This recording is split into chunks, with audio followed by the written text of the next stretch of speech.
it might seem a bit cliched, but this garden really did come to me in my sleep. It really did come in a dream, and I'd always wanted to do an RHS garden, but never really kind of quite knew what my first one would be. And the conceptual category kind of allows some form of narrative, but it relies on there being something which comes from the heart or is something meaningful or abstract. And the most important thing that's happened to me in my life so far is one event, one life-changing thing that happened. And it's a small opening in what is a very big, large, imposing wall, which has got a real rough concrete rendered texture to it. It has quite an industrial feel to it. I think it really is quite imposing. You know, when people come to it, they're like, kind of, is there really a garden beyond here? But this doorway, we're kind of drawn through this tunnel-like structure, which is clad with reclaimed materials like metal and wood and bits of bamboo, and it's really quite an uncertain space. You don't feel, it's not very welcoming, and you don't feel very centred in it at all. There's a dripping that comes from either side, which kind of is quite hollow and empty. And the planting down below of ferns and mosses and some ground ivy, it's very subdued and fairly sparse. In the tunnel, you can see how shady it is, and there are little chinks of light that come through and accent the materials. And you know, I really loved when I was working with these materials, things like the rusty corrugated metal, and you know, just some of these painted timbers, you know, all of which have their own character and texture and things, but and have a bit of an industrial feel to them. But the most important thing was this really shady environment, creating that. You want to go into a space which is lighter and more open. And so the path which you're on at the very beginning is very narrow. It's got railway sleepers, which obviously have some connection back to the tube and the bombings themselves. But as you look ahead, the path definitely widens, and you can see that there's light and there's an opening to head for. So you're automatically drawn down, I think, through the garden.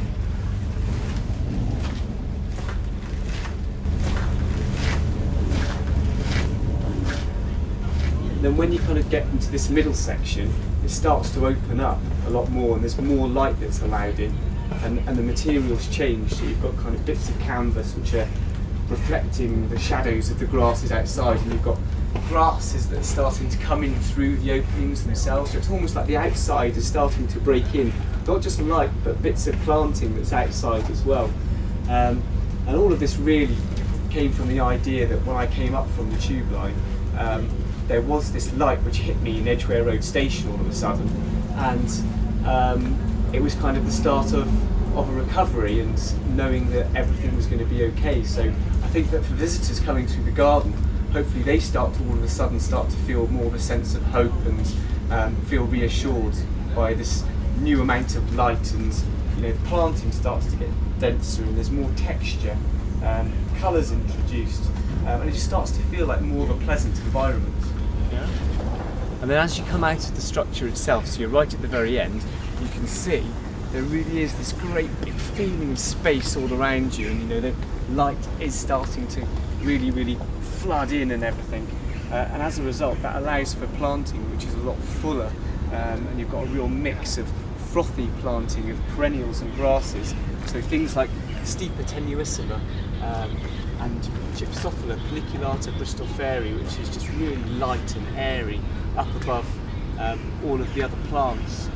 We've got these 6 beautiful Betula albanensis fascination, which have got all the creamy kind of bark to them, but peel this really lovely orangey, papery bark, which in the sunlight just really glows and almost draws back to some of those rusty colours in the structure. Inspiration for this planting was very much thinking about light and clouds in the sky, and wanting to try to recreate that floatiness, but clouds aren't all white and just floaty. There are seams of colour, purples and pinks. So we've got Salvia nemorosa caradonna, which kind of snakes its way through the bed, and you've got Hucarella tapestry with these lovely pink flowers, and Gaura here, and the Himeri chiffon with the pink flowers as well.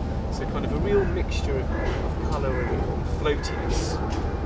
So by the time you've got to this part of the garden, I think you've kind of left behind those references to the railway and the bombings, and you're obviously in this space which is, well, it's light at the end of the tunnel.